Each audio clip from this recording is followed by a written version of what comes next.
Hi, my name is Ed Wenz, and thanks for joining us today. I'm with Tag Management, and I'll be the host of today's webinar for Sage Estimating.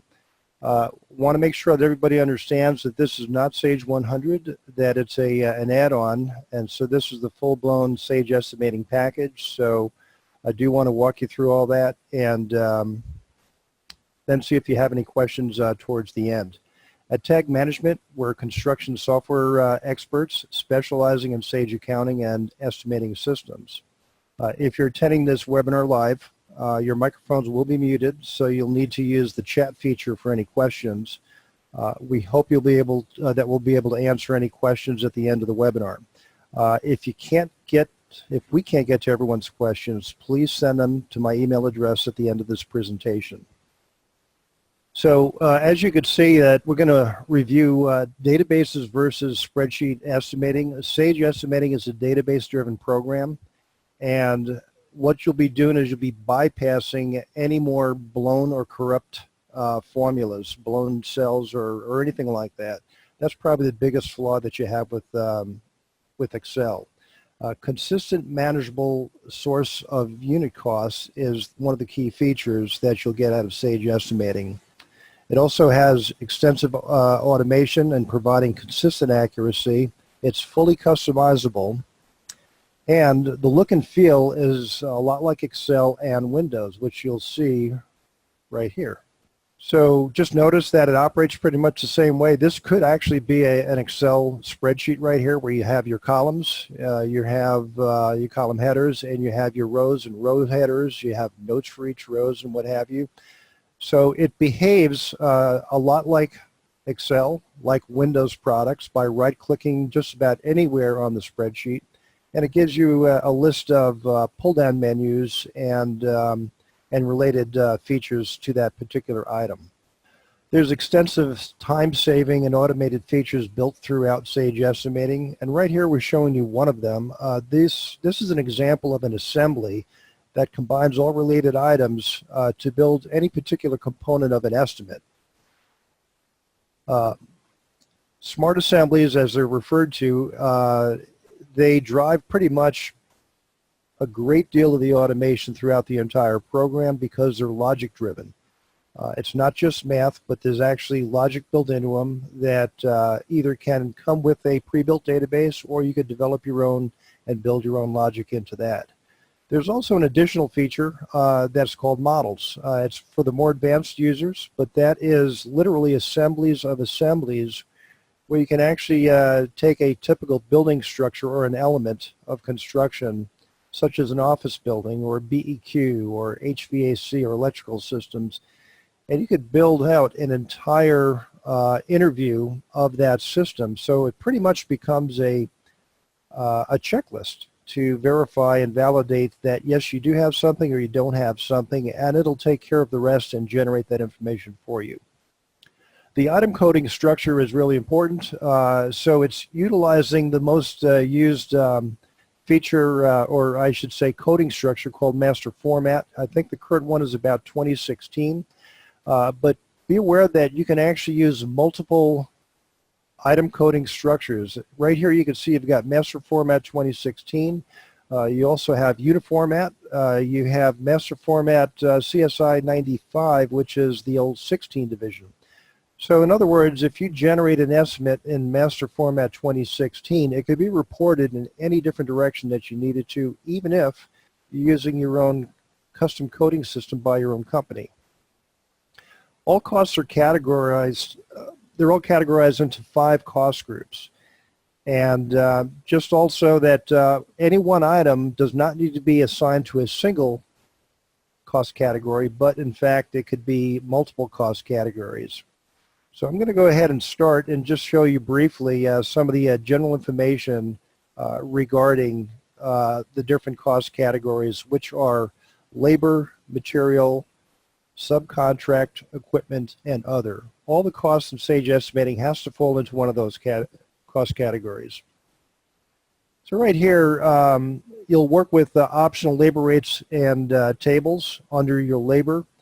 You'll also adjust rate tables for specific projects. Sometimes you have specific rates that have to apply to certain prevailing wage projects. You can create various resources or use the resources that come with the program. And with that, they create the various crews that are often needed for certain projects where one person cannot do a certain task at a time. It might require a crew of 6 and related equipment. And it automatically calculates the project total of crew hours and man hours as you go through the entire estimate. Now we're going to talk a little bit about material. And you use any predefined or any units of measure to meet your pricing needs. It will apply waste. It can incorporate packaging sizes because often you're required to purchase in increments of so many units of measure, discounts, and so on. So this pretty much is just a rough draft of the spreadsheet showing you some of the material cost categories. We're going to look at subcontracts here. This is if you actually have an estimate and you're going to reach out to your subcontract base or even a vendor for that matter and identify what they're going to include with their price. So therefore, it could offset any costs that you already have in your estimate. And you can see in this view right here, I actually selected Concrete Dynamics to take over portions of my own budget estimate. And they came in with their budget price, and I'm allowing that to supersede my estimate, and I could see the delta, or I could change Concrete Dynamics with any of the other contractors that you see listed there. So this is what's called the bid grid view that actually helps you manage bids that are coming in if you do take bids on bid day for any scope of work. Equipment and other costs. Equipment is a lot like material. Like labor, where basically you have a rate table for your equipment, but at the same time, each time you have a piece of equipment on the job, you very often have an operator that has to go along with it. So it combines the equipment rate and the operator rate at the same time. Very important to get both of those dialed in, and it tracks all this. You don't have to pay too much attention to this as you're going through your estimate. It does it automatically once you get everything set in place. So here's some of the key estimating features that I'd like to touch on. By far, there's so many more that I could add to this, but not enough time to do that. But you have sequence tabs that are aligned along the bottom of the spreadsheet that allows you to sort the data of the estimate in any direction that you want to, whether it be by phase or by floor or by building or just by a sequence code. The spreadsheet layouts allow you to view only the information that pertains to what it is you want to focus on. If, for example, you want to do your labor analysis only, you could bypass all of the other material, the equipment, and everything else and just have the general information, the raw information regarding your labor. You could adjust your estimate costs once you have your estimate built. You can adjust your estimate costs by item, by section, by group, category, etc. All of that. Conceptual estimating, it'll generate many iterations of an estimate where it can actually start out in unit format. Level 1, that would be at the very highest level, and then you could eventually drill on down to and migrate at the same time to master format, let's say level 4, which is a pretty detailed level. And at the same time, you're keeping track of all these estimates, and you're able to do an analysis of what changes take place between each estimate. At the flip of a few switches, you can actually change from imperial to metric, or you could even view both at one time. So if you have to turn in a report on metric quantities, you don't have to take it off in metric. You can take it off in imperial and report on it in metric. It's a very handy tool, saves a lot of time if you do some of these military projects, or let's just say it's even a project overseas where they use metric. You can roll up and collapse levels of detail and costs, which is very important. You don't need to see the granular detail, and this is often used for conceptual estimating where you don't want to see the details yet, you just want to see the high-level costs. And it's always organized the way you need it based on the sequence tabs as well as the layouts. Work breakdown structures is very important to a lot of estimators, And for those that don't use it, would probably be very interested in these work breakdown structures, often referred to as WBS codes.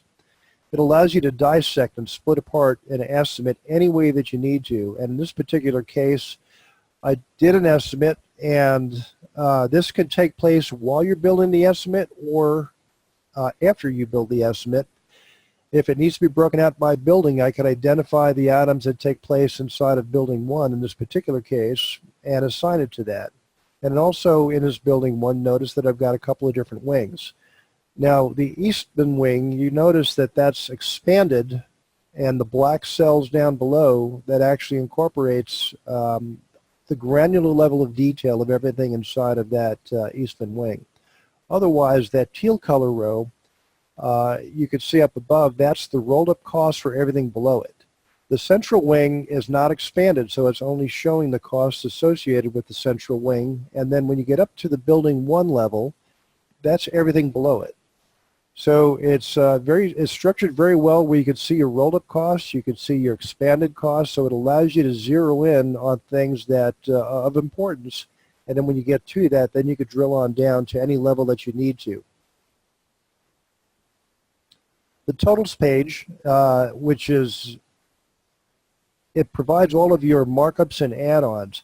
Everything that preceded this point right now is nothing but pure cost.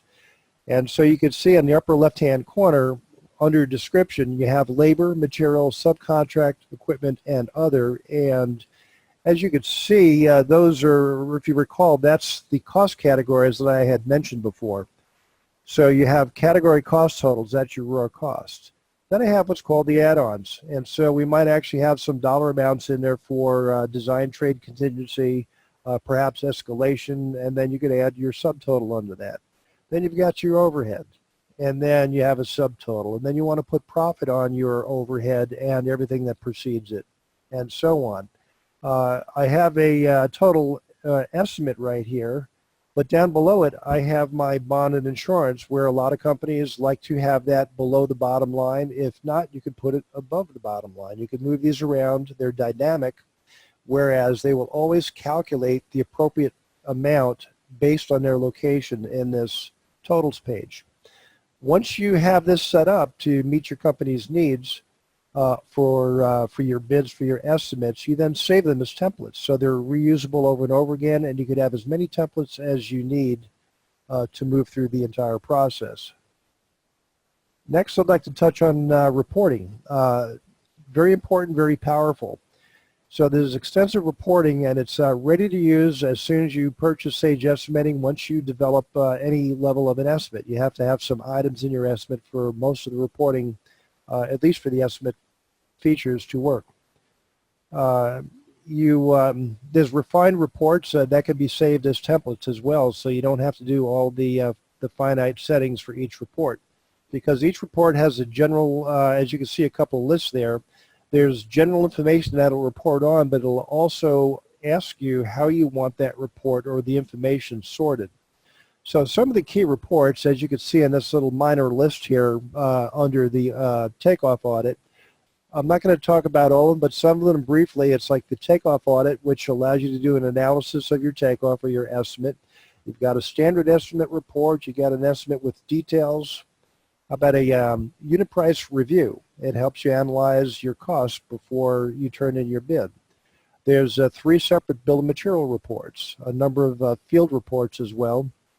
There's the crews and crew analysis report.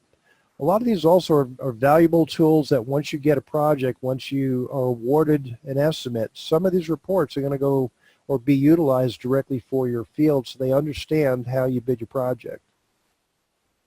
There's comparison reports, and I touched on that briefly earlier regarding conceptual estimating. You can actually take a series of estimates, let's just say for the same project, that are going through different levels of development, and you can compare them as they're being developed. And as you go through it, you're making fewer and fewer assumptions, and you're actually doing an exact takeoff for each particular item inside of it. There's also a variance report that will allow you to compare any 2 estimates side by side. And keep in mind also that the comparison report doesn't necessarily have to be all of the same project. They could be 10 different projects that are similar, and you want to look at your your costs, whether it be a unit cost for each trade or even more granular detail regarding that. There's also a bid grid report that allows you to analyze any bids that you're carrying, and that's just to name some of them. So quite a few reports, and then in addition to that, there's numerous reports that are available for the database maintenance and development of the database as well. So databases are the key ingredient to making Sage Estimating run the way it needs to meet your needs. So they come as pre-built databases, or they could be created. You could have a custom database built.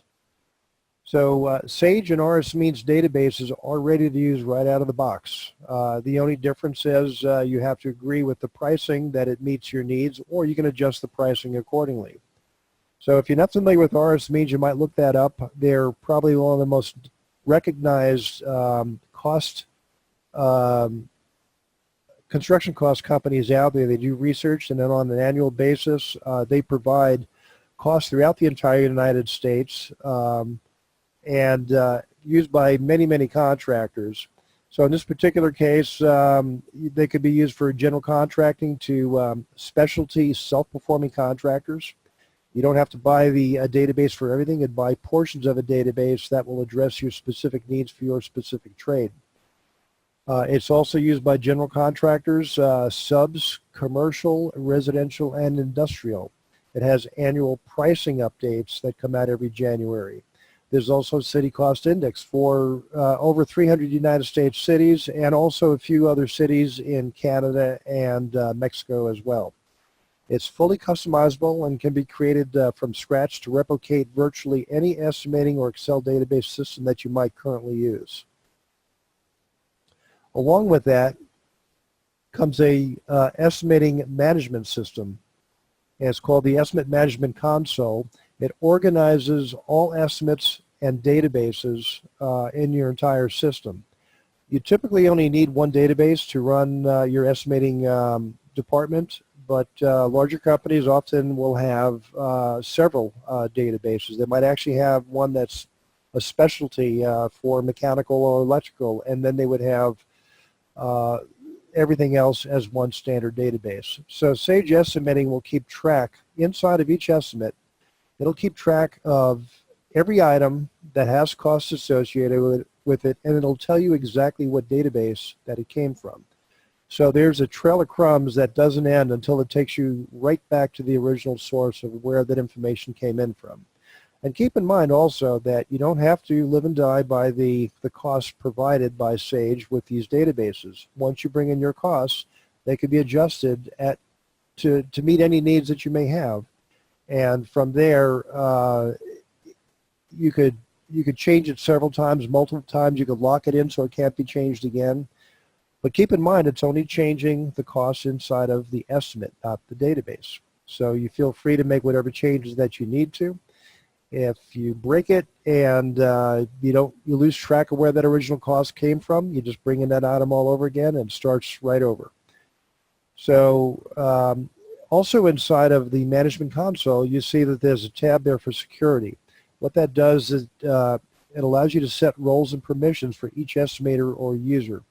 The importance to this is you typically want to have gatekeepers for any program like this, and not that no one's trusted, but we want to make sure that nobody inadvertently updates something in a database that shouldn't be updated. So typically you have senior estimators or chief estimators that control that area. You might even have a junior estimator that comes in to help out, and they have even fewer limitations than a standard estimator if you set it up that way. One of the beauties of this particular program that comes with Sage Estimating is that you can filter estimates with up to 16 customizable job classifications.